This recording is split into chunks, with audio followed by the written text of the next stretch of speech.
前方到站绿杨里站，要下车的乘客请提前拿好行李物品，准备下车。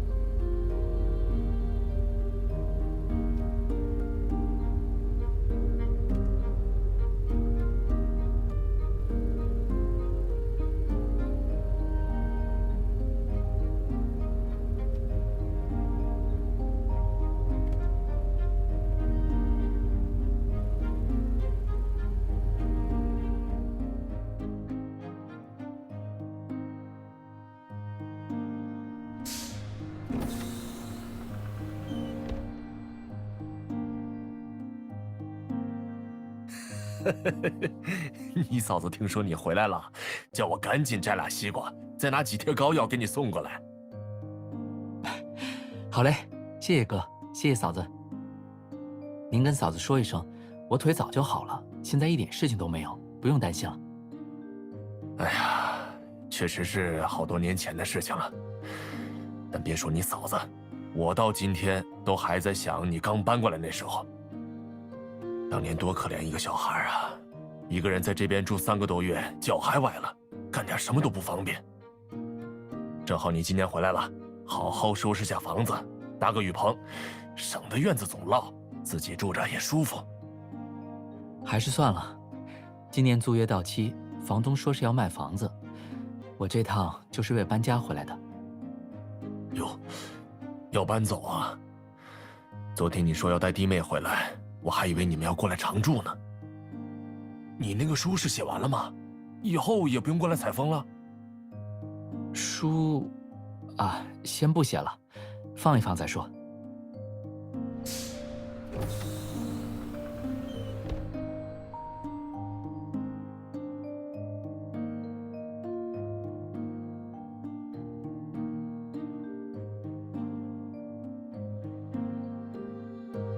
哥，我接到人了，晚点我们一起去跟嫂子打个招呼。哥也跟嫂子说一声，别担心我了。哦，那你们赶紧回家去吧啊！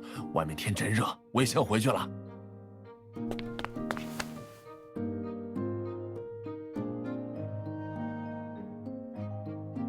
忘记和你说了，咱们的瓜苗没能扛过这半个月的雨，正半死不活地趴在院里呢。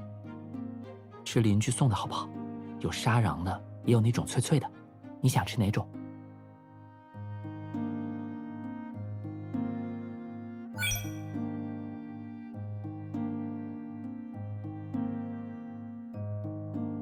哦，左边这个就是，我帮你记住了哦，回去先切左边的瓜。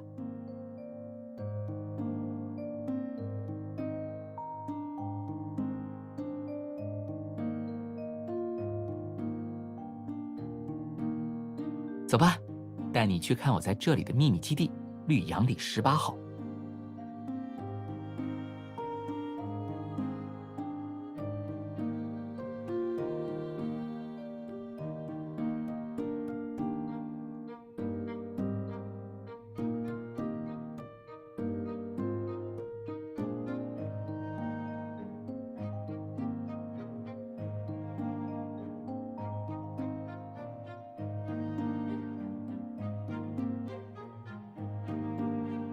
不严重，当时还不能讲，等到能讲的时候，我都已经好了。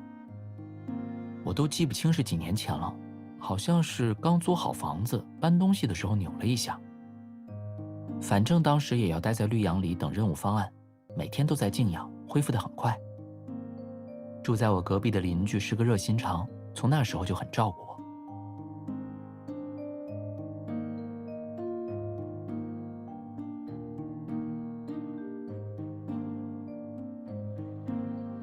是啊，知道我是为了写推理小说过来找灵感的，每回见面都要关心一下，问的我都不好意思了。你也知道，只是一个假身份嘛。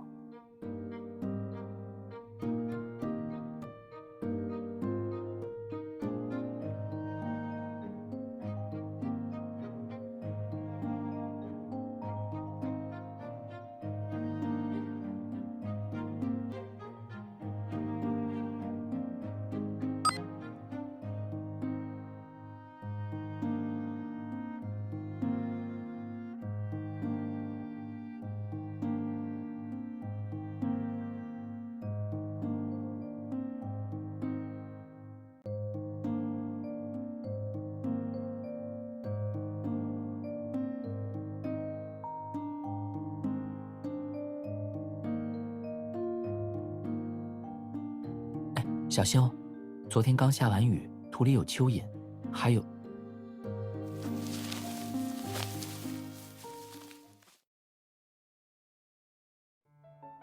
超聪明智能园圃管家定时播报，到点啦，该陪小花小草聊天啦。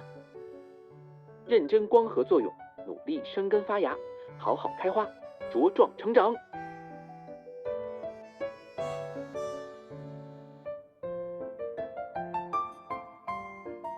认真光合作用，努力生根发芽，好好开花，茁壮成长。哎呀，今天忘记给它开静音了。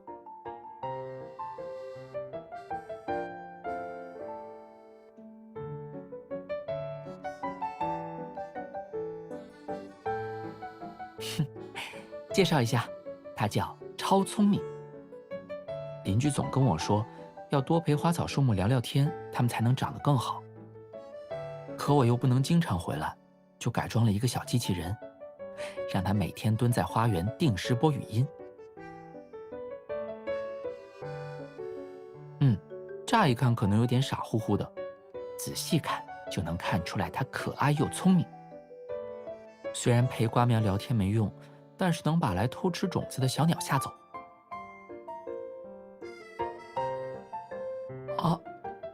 哎呀，干嘛呀？但也没错了。哎呀，就哄我。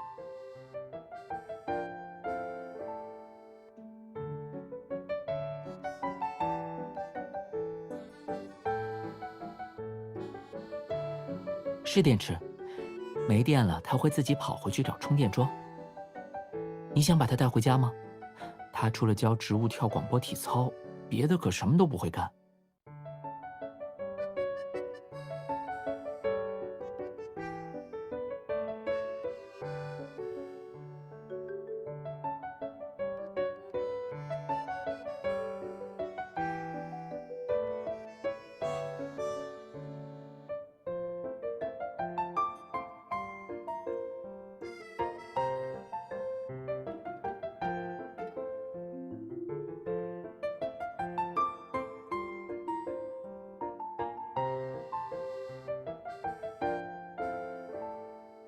其实，大部分东西都没必要带走。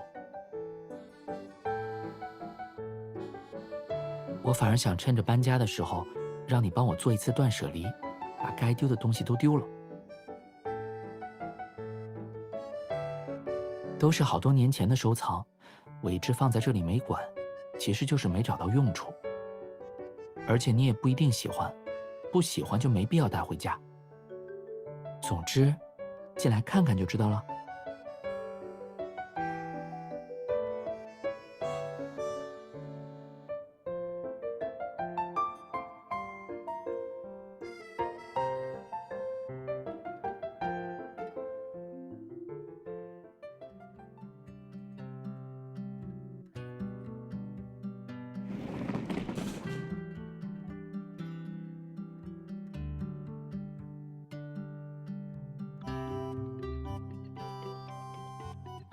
你说，我听着呢。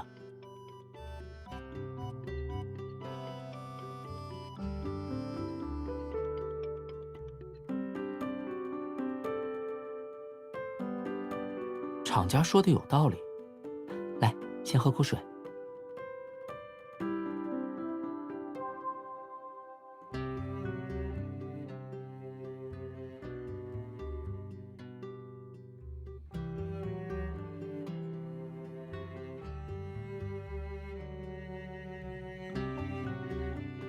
好，等季到了我们一起选。但也不用太在意地板和墙面，你选中了好看的书柜，其他地方觉得不协调，重新装就好了。自己家里嘛，每天住的地方怎么布置都不麻烦，喜欢最重要。不像绿杨里这边，当初以为住几天就要离开，从来没有好好收拾过。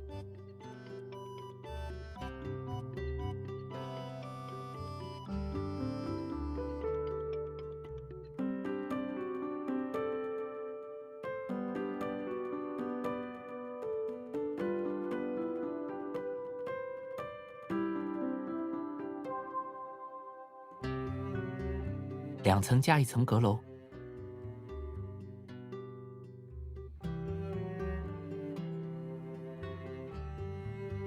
1楼基本全打通做客厅了，只保留下一个朝北的小客厅和储物间。厨房、车库和工具房建在了外面，卧室都在2楼。楼上有3间卧室1间书房，我的东西基本都放在上面。休息一下，带你上去看。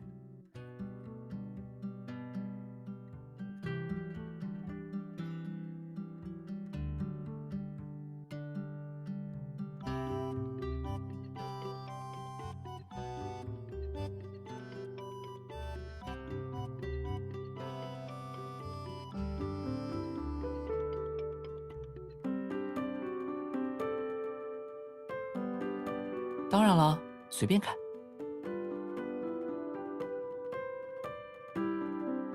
不过有的房间看起来比较乱，我收拾了2遍，感觉还是乱七八糟的。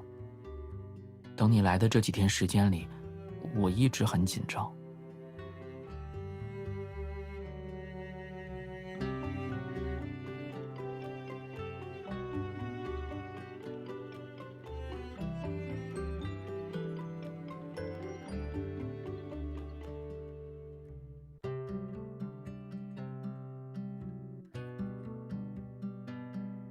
没错，专门给花生盖的大别墅，不过一直没机会带花生来玩。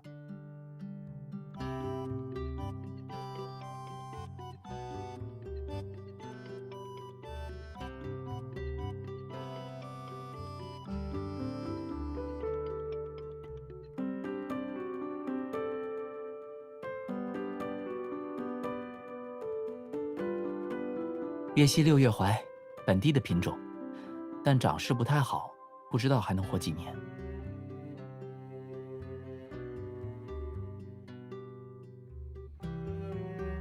不只是树皮开裂，它的胸径，就是树干的尺寸也不够。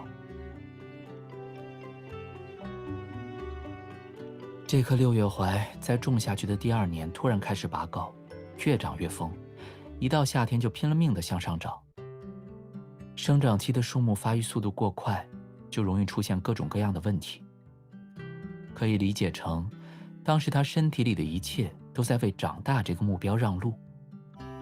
那些被牺牲掉的需求，会在度过生长期后暴露出来，拖垮一棵原本有很长寿命的槐树。怎么救呢？谁也没办法让它重新生根发芽一次。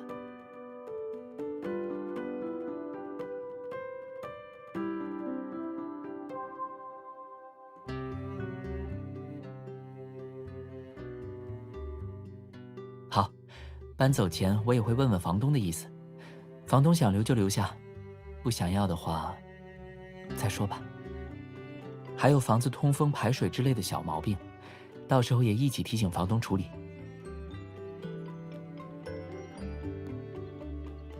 热不热呀？今天一直开着门窗通风，空调虽然开着，但温度始终降不下来。我去把电风扇找出来，我们在客厅乘凉吃西瓜，困了就躺下睡午觉，怎么样？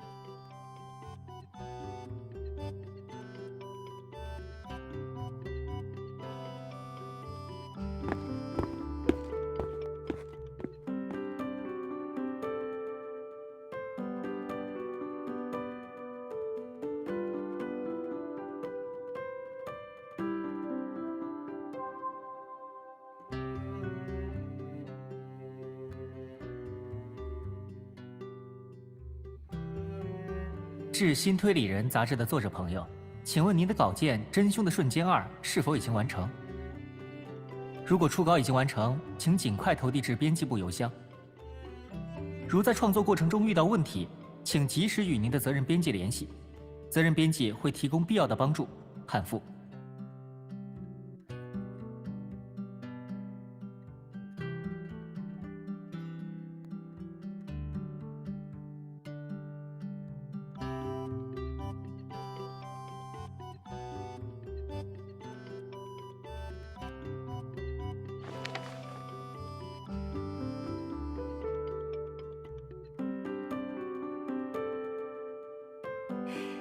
西瓜切好喽，有没有人想吃甜甜的西瓜呢？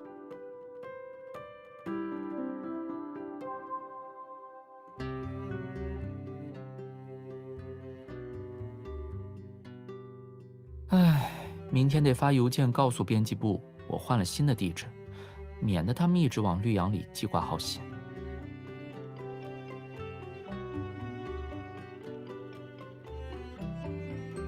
我不想写。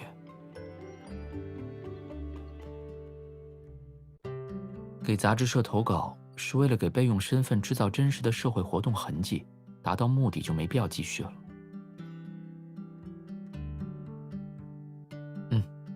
有时候我需要给未启用的伪装身份提前做一些准备，比方说安排一个长期稳定的住所，构建职业爱好和社会关系。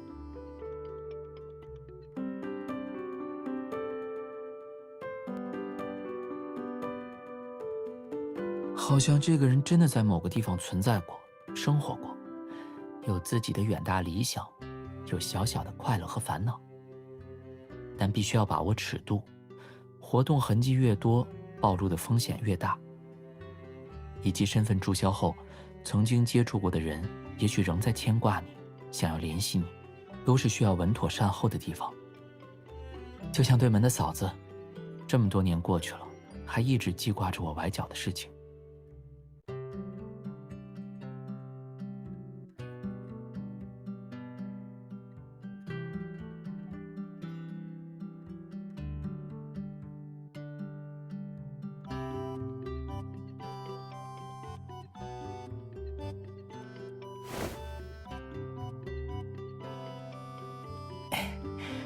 好了，我们来睡午觉吧。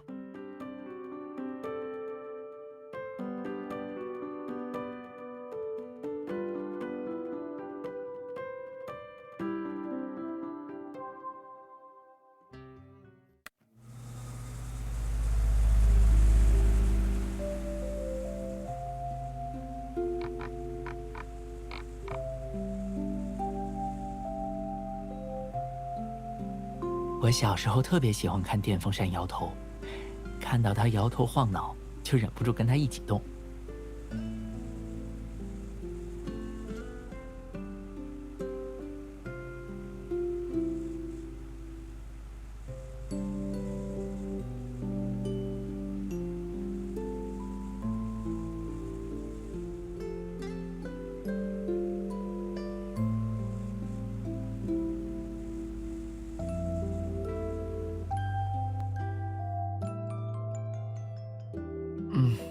夏燕听着呢。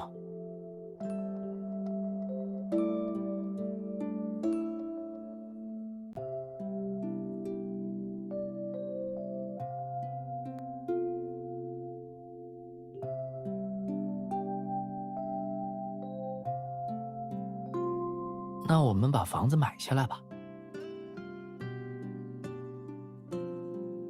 如果房东还没谈好买家，我们就把这栋房子买下来，留着当度假的地方。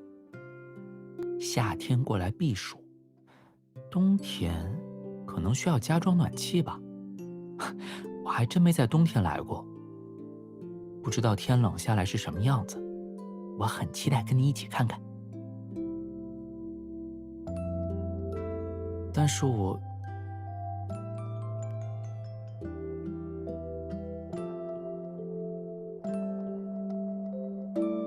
忽然觉得有些遗憾，因为从前没有好好对待那颗六月槐。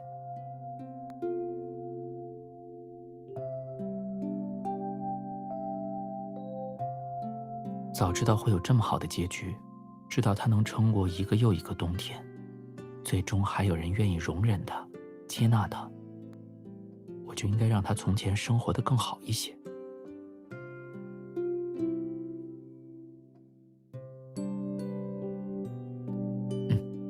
不晚。那是不是也来得及跟以前的夏燕说声抱歉？因为在很长一段时间里，我都没能好好照顾自己。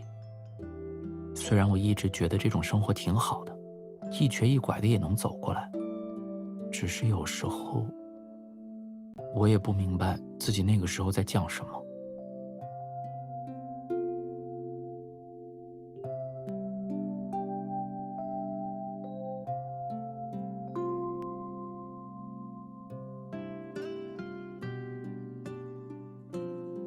哎，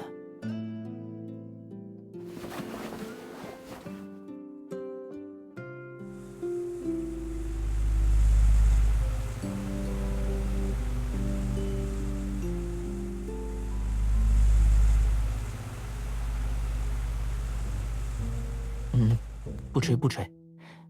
可是这台电风扇好像很喜欢我哎。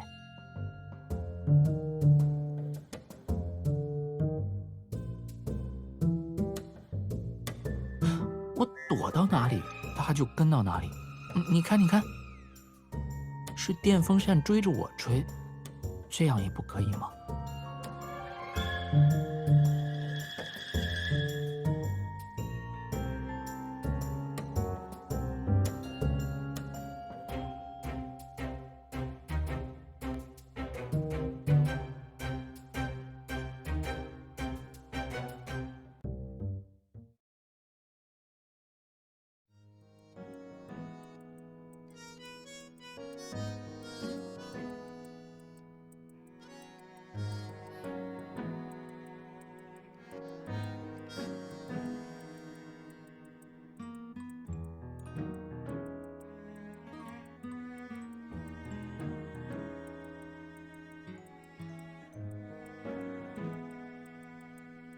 有邻居送的饺子、糖蒸饼，还有槐花粽子，我都热上了。你想吃哪个就吃哪个。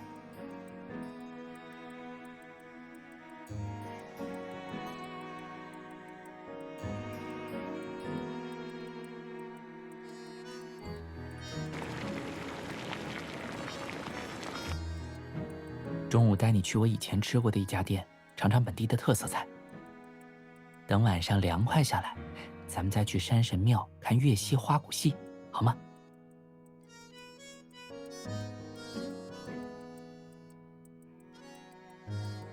我喜欢鲜汤煮，煮过，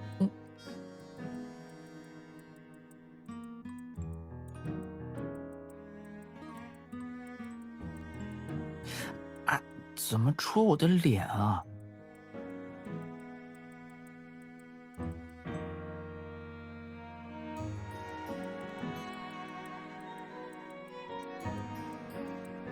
有吗？我自己听起来很正常。好，等我先把火调小。不过我最近可老实了，不可能感冒的。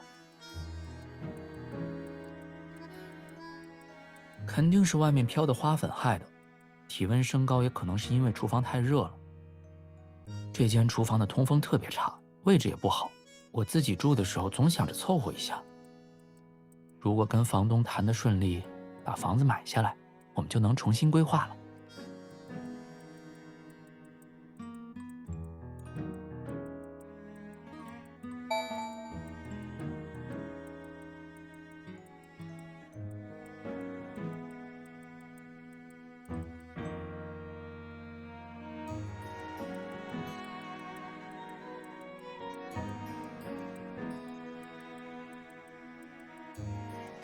现在不给亲，万一我真感冒了，传染给你怎么办？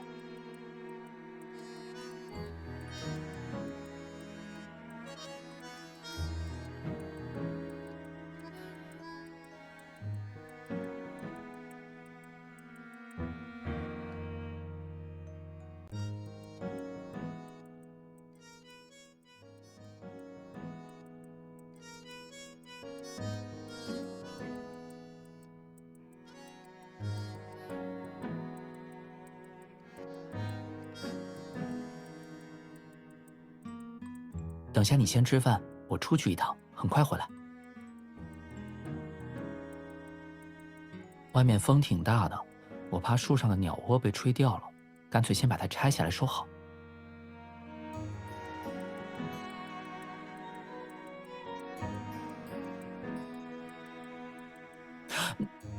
我怕痒，我想用贴额头的那种。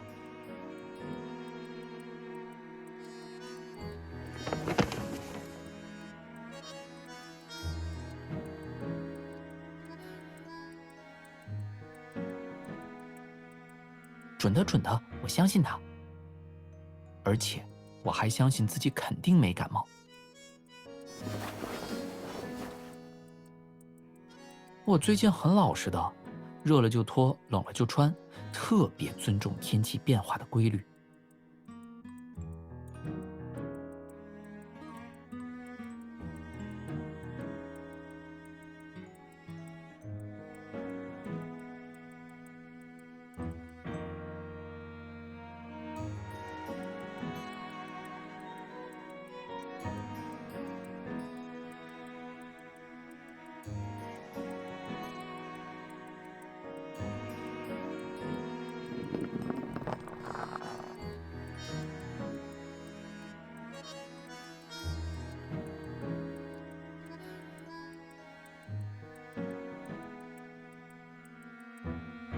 没有。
真像小朋友。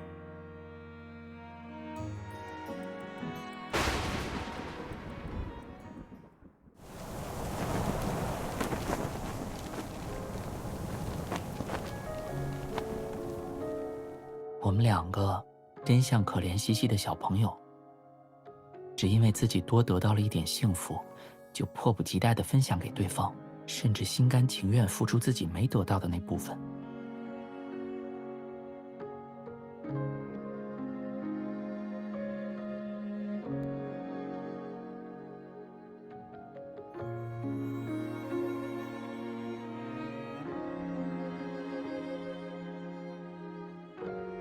哎，不会吧？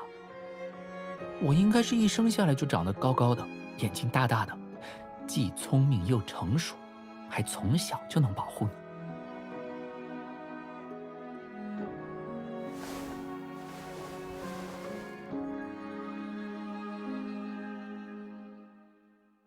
我在绿洋里并没有不好的回忆，只是我当时总想过那种随时可以离开的生活，所以从来没有好好装修过，生活也不太方便。我花了很长时间才想通，应该和当年困在绿洋里的自己道歉。那你呢？又是什么时候想通的呢？是在我身边的时候，还是分开的时间里？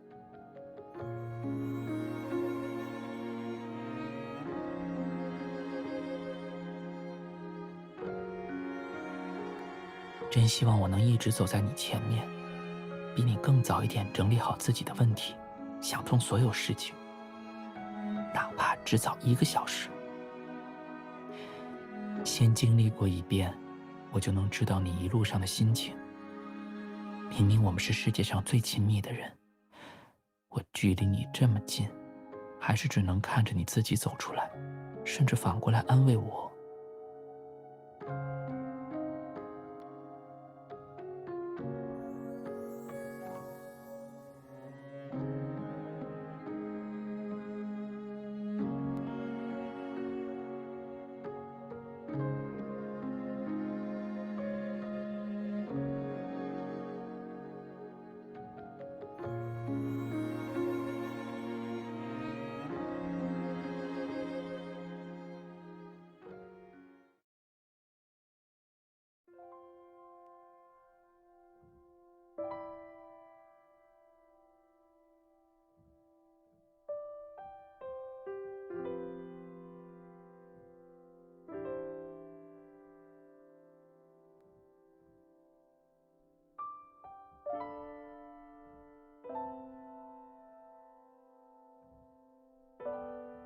光线太暗，玩手机伤眼睛。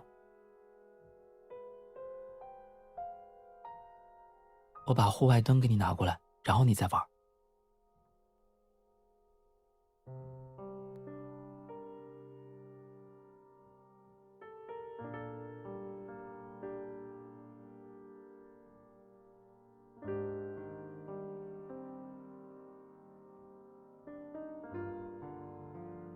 是吗？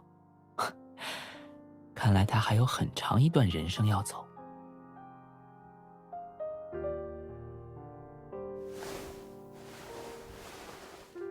也许情况没有我想的那么糟。有一年9月份我回来看他，当时感觉他很快就要死了。我有想过重新种一棵，但又想要等到春天再看看。人生那么长，每个春天都会有奇迹发生。结果第2年开春，它长了新芽，那么就继续等到夏天好了。我不去救它，也不期待什么，我就是想看看，一棵拧巴的树，是不是也能活下来，也能开花。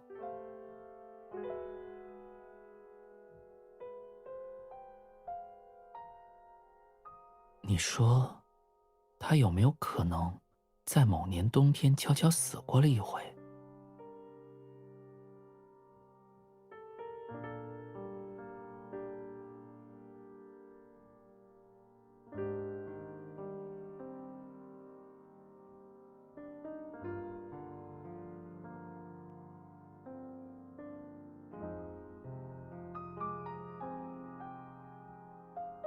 都说坐在山里看月亮最容易忘掉烦恼，可我们2个坐在这里，好像都心事重重的。你在想什么呢？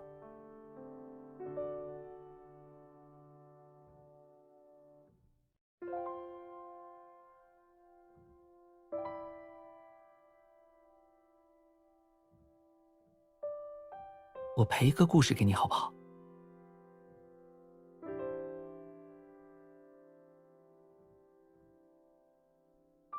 哎呀，之前咱们邻居总让我以绿杨山的大好景色为题写本书出来，我现在突然有灵感了。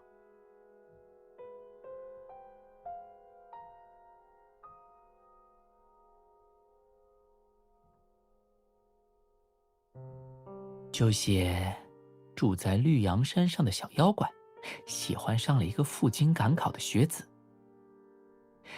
小妖怪想跟学子告白，开口才发现自己不通人言，只会说扑通扑通呜呜呜，听不懂呀，所以小妖怪只能眼睁睁看着学子从自己身边走过去。一转眼过去几百年，小妖怪花了好几百年才学会说话，又在山道上送走了成百上千个学子。终于等到了转世300次，早已变换姓名、样貌和身份的那个人，但还是一眼就认出了这是他喜欢的姑娘，赶紧跑过去问：你好，你能和我拜堂成亲吗？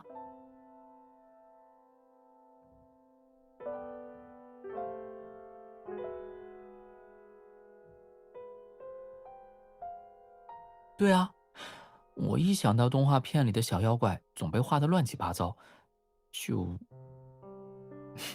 不舍得让你当嘛，所以我来当。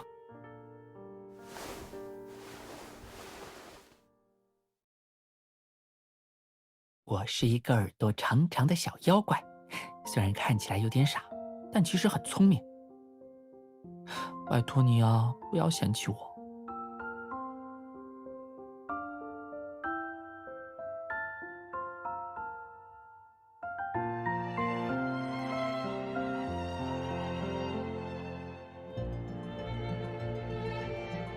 哎呀，因为耳朵是单轴分支进化出来的，所以长得比较自由。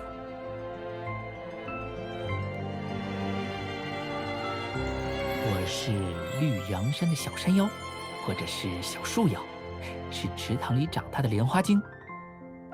也可以更特别一些，是你冰箱里的草莓冰淇淋或者坚果巧克力成精。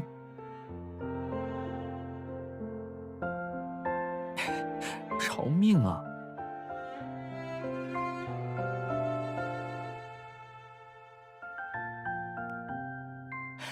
那看你想让我当什么，我就当什么，好不好？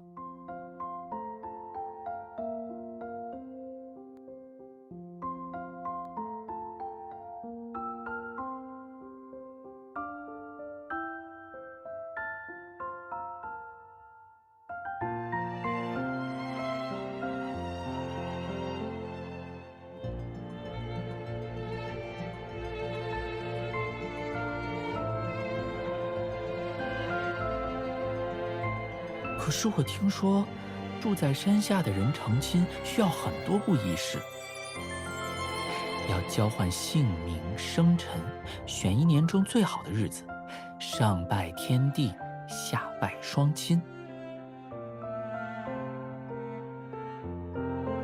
我叫夏燕，我的出生年月你都知道。今天呢，恰好是黄道吉日，诸事皆宜。敢问天地山川，能不能让我成为他的新郎？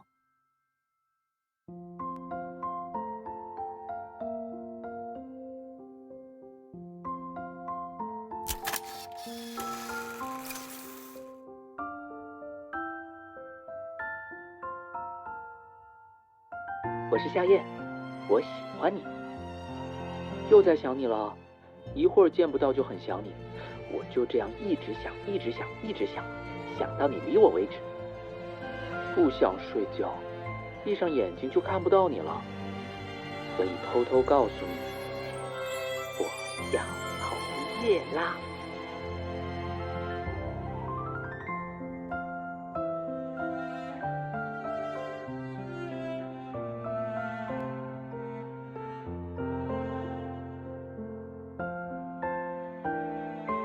是啊，总不能让他每天在咱们家里播报，认真光合作用吧？但怎么换了语音以后还是傻乎乎的？我去把它关掉，再也不给它充电了。充满电的话，每天都要重复播4次呢。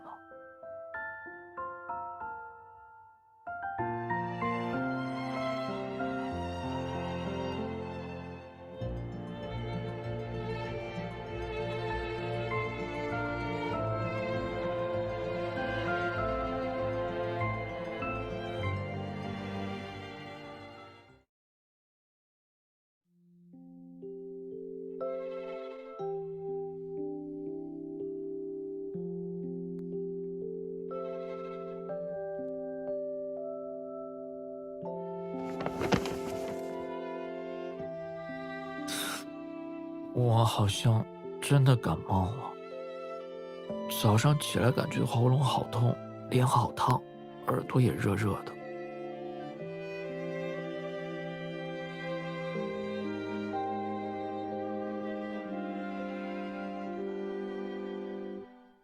我不急，我就坐在这儿，等你来量体温。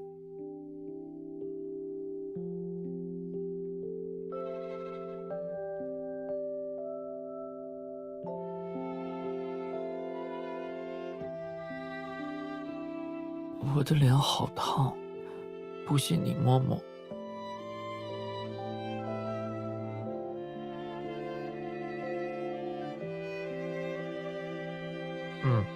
那就是热伤风。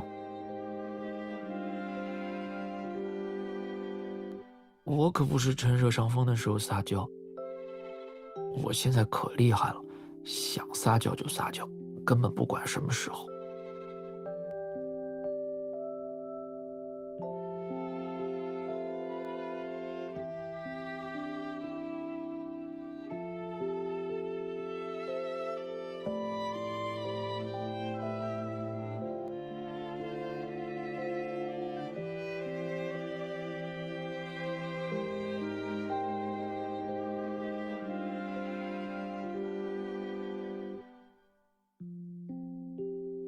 我想吃雪糕。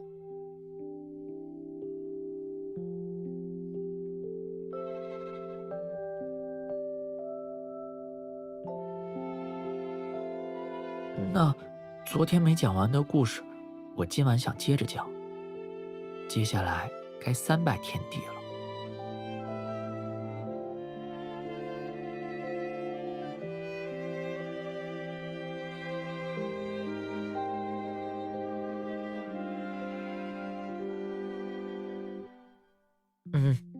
现在我感觉好多了。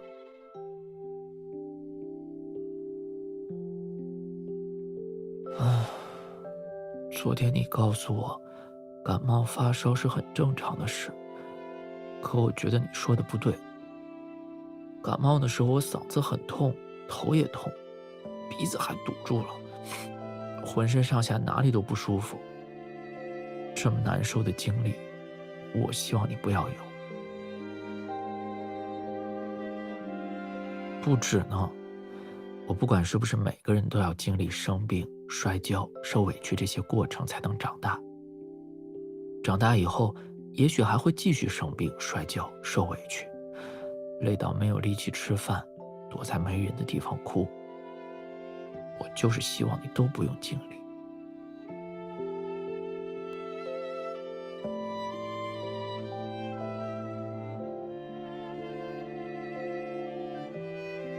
你是不是在哄我呀？哄我也没关系，我现在又感觉比刚才好受了一点儿。哎呀，不过我好像突然有点牙疼，所以还得再提一个要求，亲我一下吧，亲一下就什么都好了。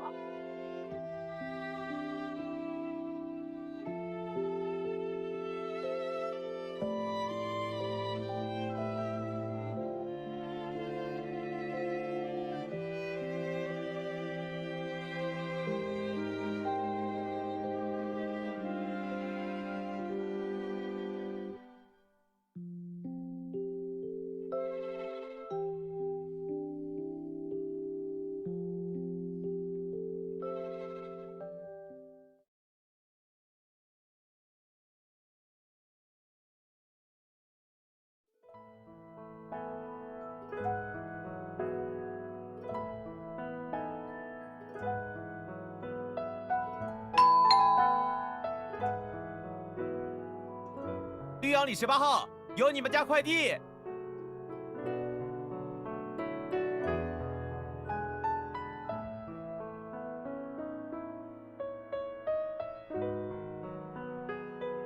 应该是书柜的样片寄到了，我去拿。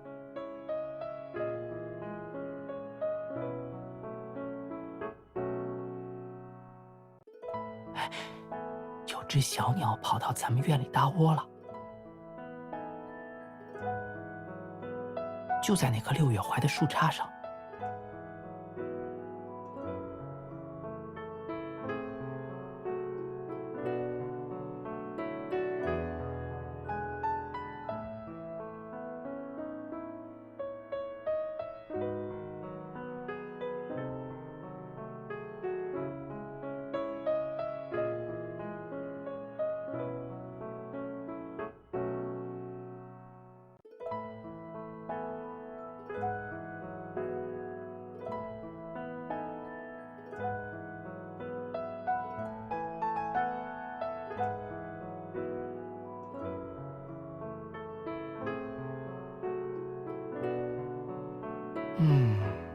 那要怎么写？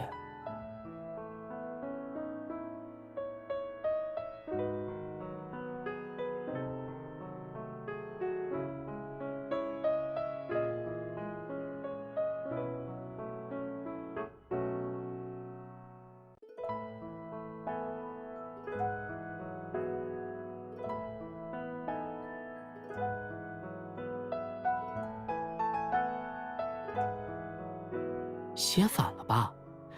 应该是小妖怪看到雪子的第一眼就告诉他：“你这一生还会遇到很多人，但是我最爱你。”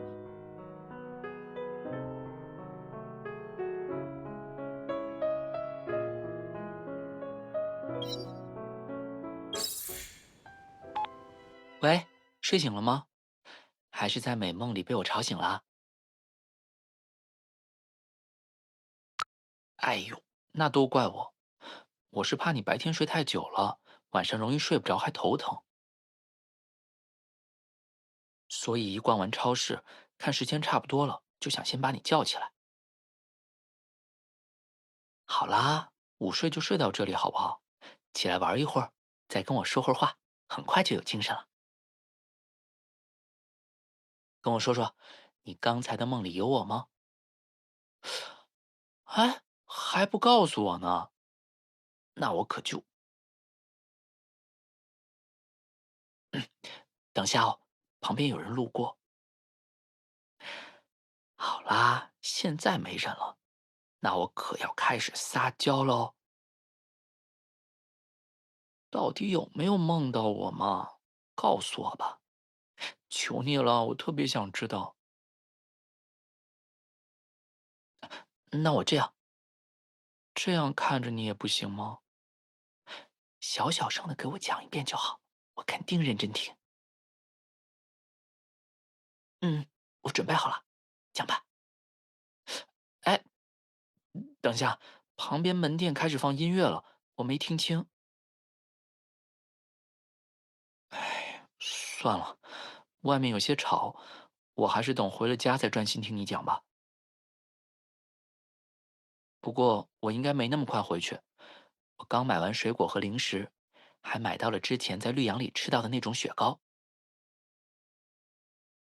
接下来准备去买个小蛋糕，路上经过花店，还想带一束花给你，想挑一束最好看的花送你。给你准备的礼物，我总希望它是最好的，还是全世界独一无二的。但是我不太会挑，肯定要花很长时间。如果回去晚了，你别着急哦。好，那你再赖一会儿床，等我回家，再把我没听到的美梦告诉我吧。